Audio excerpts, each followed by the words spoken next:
पछतावा।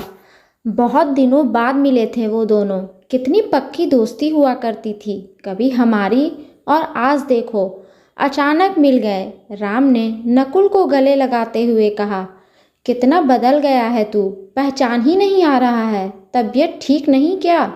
सब ठीक। बूझे स्वर में राम बोला, चल रही है जिंदगी। नकुल को अजीब सा लगा। उसने तुरंत पूछा, अंकल आंटी ठीक हैं? पापा तो पिछले साल ही चले गए हमें छोड़कर।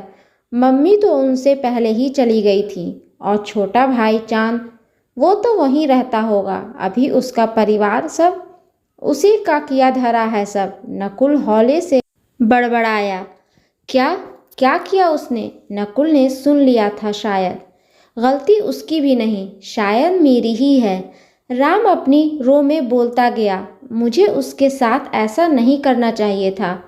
कुछ बता भी, क्या पहेली सी बुझा रहा है? चल किसी चाय की शॉप पर बैठते हैं, चाय पीते हुए बताना मुझे। तू बहुत परेशान लग रहा है। राम ने जो बताया नकुल को वो सुनता गया और आश्चर्य से उसकी आंखें फैलती गई। क्या तुम्हारे सगे छोटे भाई ने ऐसा किया? तुम पर केस कर दिया? नकुल भौचक्का था। दरअसल वो हम सब बहन भाइयों में आर्थिक रूप से कमज़ोर रहा। शुरू से हमारी सरकारी नौकरियां रहीं और उसकी एक दुकान। वो अम्मा पिताजी का करता रहा, इस उम्मीद में कि बाद में सारी संपत्ति का हकदार वो बनेगा। पर उनकी डेथ के बाद बड़े भैया को क्या सूझी जाने, उससे सारा हिसाब मांगने लगे। समय समय पर उसने अम्मा के साइन लेकर लाखों रुपए उनके अकाउंट में निकाल ले थे। बस सबका हिसाब मांग बैठे।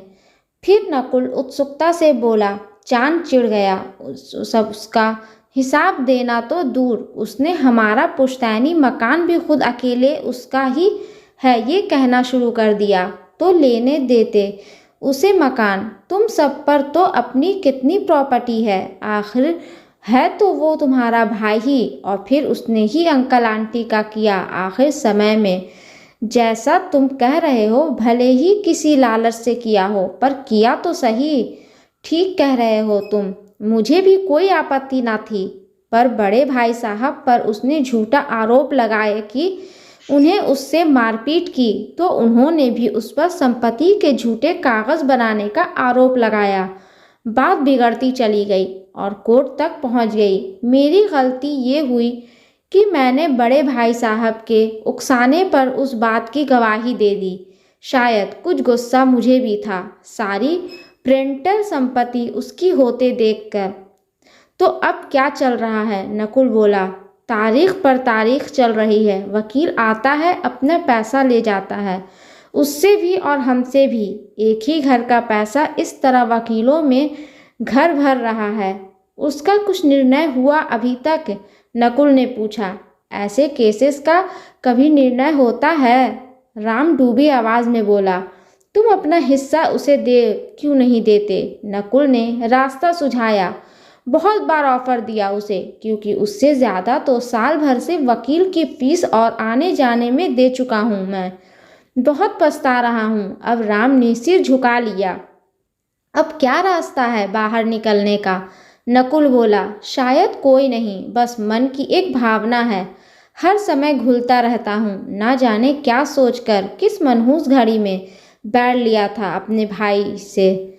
अब पछतावे के सिवाय कुछ नहीं बचा मेरी ज़िंदगी में। कहीं एक आउट ऑफ स्टेशन भी जाना हो तो कोर्ट से परमिशन लेनी पड़ती है। और भाई साहब क्या कहते हैं? उन्हें अफसोस नहीं अपने निर्णय का?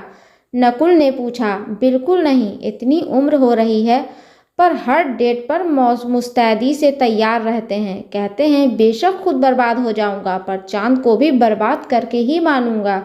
उफ, तुम खैर खुद की सोचो। नकुल बोला, कुछ देर लेकर मना लो चांद को। की थी कोशिश, पर उसका कहना है बड़े भाई को भी मनाओ, या तो मुझसे सिर्फ कोर्ट में बात करो। इस तरह राम के दिन डिप्रेशन में कट रहे हैं, जो कहीं एक दिन उसे ही ना ले डूबेगी। एक बार की गई गलती आसानी से नहीं जाती, फिर सिर्फ अफसोस रह जाता है। और आदमी हेल्पलेस हो जाता है। दोस्तों, ये स्टोरी आपको अच्छी लगे तो प्लीज़ इसे लाइक करें, शेयर करें एंड सब्सक्राइब करें।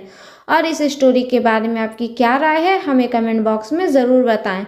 और हाँ, बेल आइकन को प्रेस करना ना भूलें, क्योंकि ऐसे ही आने वाली स्टोरी आप तक सबसे पहले पहुंचती रहेगी। धन्यवाद।